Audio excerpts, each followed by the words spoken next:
And a good spiritual morning to you once again. Thanks for joining me today for a quick chat. And of course, our morning cup of coffee. And I thought we'd do something a little bit more fun for today.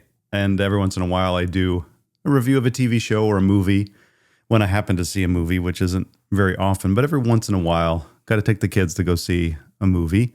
And the new Superman movie came out recently. And so I went with my sons and saw a couple of them. Two of them, and went and saw the new Superman movie. So I thought, well, let's do a quick review of that and talk about, something that we could apply to the spiritual life, perhaps, from my experience of seeing the movie. First off, what did I think? Did I like it? It was pretty much what I expected. I wasn't sort of shocked by anything one way or another. Nothing horribly great or horribly bad. It was sort of just pretty much, okay, it's another Superman movie. And so there was this kind of a nostalgia about it, the way that they presented it, the way that they shot it, the way that they, put the movie out, sort of hearkening back to the Christopher Reeves series, same theme song, the opening sequence, kind of when they put Superman up on the screen, that sort of retro look, the colors very bright. So it wasn't kind of the dark DC, kind of world that we've been seeing. It was brighter. It's James Gunn, I think, is the director. I think he did Guardians of the Galaxy. So it's kind of got that vibe, very colorful, retro sort of vibe. And I think that's what they're doing, kind of a new direction that they're trying to go with some of the new superhero movies. I thought the acting was okay. The casting was done really well. The casting was good. The acting was okay. And of course the CGI, that's, what these movies are known for. A lot of close-ups of Superman while he's flying, a lot of kind of, 50-foot face on the screen while he's flying.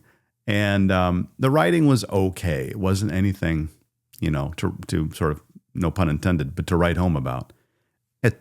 So like, what did I think in general? Yeah, it could have been done better. Could have been worse. I think what I walked away feeling was I'm just kind of tired of the genre. There have been so many superhero movies. And of course, Marvel, they flooded the market and DC tried to keep up. But how many Superman movies, how many times are we going to see this formula? The same sort of story. We're retelling the same story. I mean, I remember watching the old TV show in black and white, where he would have to go someplace and he would jump out the window. And you could tell how, he was just jumping out of a window and landing onto a mattress or something. And then the Christopher Reeves iteration, which, back 70s, 80s, whenever those came out. And then they did another movie. I don't remember the guy's name in that movie. Remember when the bullet hits him in the eye? I don't even remember what that was. And then the TV shows. Then they started having the TV shows. Smallville, Lois and Clark, and then Henry Cavill, of course, reprised the role. And now we had another reboot with his Man of Steel movie and Batman versus Superman and Justice League, and now we just finished that. And now a few years later, there's a new. It's rebooting again, and it's kind of like, how many times are we going to see the same story, the same movie? And it's just kind of tiring. There's some nostalgia, but the same thing over and over and over, unless you're sort of telling it from a completely unique perspective. And that's what kind of I was hoping for. I was hoping someone would tell them, people have seen this story and this plot and all of this over and over and over again. So unless you're marketing it for a 6-year-old that has not seen any Superman, the rest of us have seen this 5 times, 6 times. Make it something original, a new perspective, a new part of the story. Focus on something. No, it's the same. It's even the same antagonist. It's Lex Luthor, right? It's the same bad guy. And so it's kind of like, how many times are we going to see the same story? And I'm not giving anything away. It's no spoilers to kind of get into. Just sort of feeling like there's a nostalgia for something, And that was kind of, what was most nostalgic for me in terms of the experience was actually going to the movie theater. I don't go to the movie theaters very much anymore. The theater was empty. There was like 6 of us in there. And so it was kind of like, wow, okay, I felt more nostalgia for just going to see a movie because I don't do that very much anymore. And then there was some nostalgia for kind of a big budget superhero. It's reminding me of something from when I was younger, the Christopher Reeves movies and the TV shows and that stuff. But it needed to up its game. It needed to have something, and it didn't. So I kind of went in feeling like this is probably what it's going to be because it always is, and it was. And so, I just want something original. Wants Hollywood to put out something new, something different. And I feel like enough with the superhero movies already. Like we had how many Marvel movies? 20, 25? They're still going, right? How many DC movies? If you add in, if there's a new Fantastic Four movie now, right? Out or coming out. It's like, how many Fantastic Four movies are you going to make? How many of these are you just going to reboot and retell? And here's the thing. It's like, well, it's guaranteed money because you idiots are going to come and see it. So we're going to keep making them. And I kind of feel like, you know what? Maybe it's up to us as moviegoers to say, I'm not going to go see that. I gave in to go see Superman. I thought, okay, I haven't seen a movie in, gosh, I can't even remember the last movie I saw. I haven't seen a movie this year. I don't think I saw a movie last year. The entire year, did I not go to the cinema to see something? I don't do it. It's streaming. If I'm going to watch something, even then, I'm going to wait for it because it's probably not going to be very good. And so until we say, you know what, we're not going to go see that. Until they make something and it flops, and then it just keeps flopping in the genre, I feel like they're not going to stop.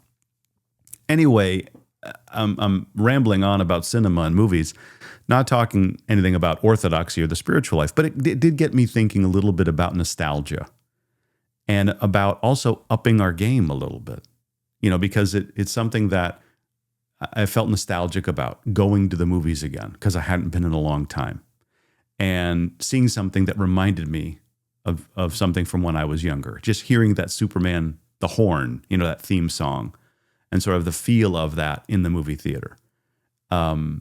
So in the spiritual life, we have that.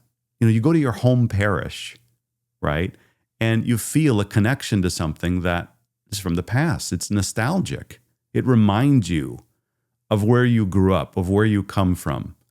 And your parish priest, if you're still blessed to have the parish priest that you had when you grew up with, as soon as you hear that voice, as soon as you hear the chanting of the choir, as soon as you see the icons, as soon as you smell the incense, there's this nostalgia. It connects you and grounds you. And you like it. It's comfortable. It's safe. And that's a blessing. But at the same time, we need to grow up, right? We need to up our game a little bit and say, well, I've got the blessing of having that background, that support, that connection, which grounds me to my past. But I'm not a child anymore.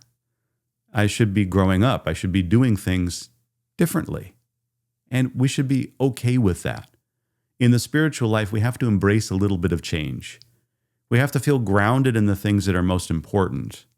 But we also have to be okay to say, okay, been there, done that. Now what? I should want more. I should want something new. That's how I'm going to grow in Christ.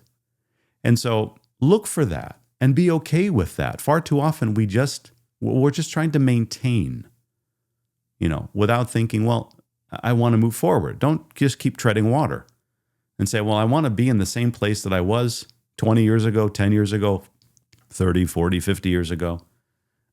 Is that really what you want to do? You just want to be treading water and staying in the same place where you were decades ago? Or do you want to be swimming? Do you want to be moving forward? Take the best parts that connect you to the past and say, but I want to go forward now. How can I pray differently? How can I think of God differently? How can I read more? How can I learn more? How can I give to charity? How can I do things that I've never done so that I have the best of both worlds? I'm grounded in the past, but I'm also embracing my future. And I'm sort of saying, okay, let's try to have a good balance of that. And when we do that, then we become successful in the spiritual life because we have roots in something, which are wonderful, but we're not held hostage by our past. We also can, a tree grows, it has roots, it's grounded, and it stays the same tree, but you want it to grow and bear fruit. And in order to do that, it's got to change a little bit. And if it doesn't change, what happens? It dies. And we have to move forward a little bit in the spiritual life. So look for things that are maybe unfamiliar, a little, and challenge yourself and say, well, you know what? I don't read the Bible as much as I'd like. Maybe I should sit down and try to do that. I don't fast. Maybe I should try to do that. I don't pick this one thing to work on, whatever it might be. And it might be, I want to work on my patience. I want to work on my joy. I want to work on being gentle. I want to work on being compassionate or loving. Whatever it is, sort of say, this is where I'm grounded and I feel comfortable, but I also want to push out into new areas so that I grow in my faith and I grow in my relationship with Christ. And I do that each and every day. Amen.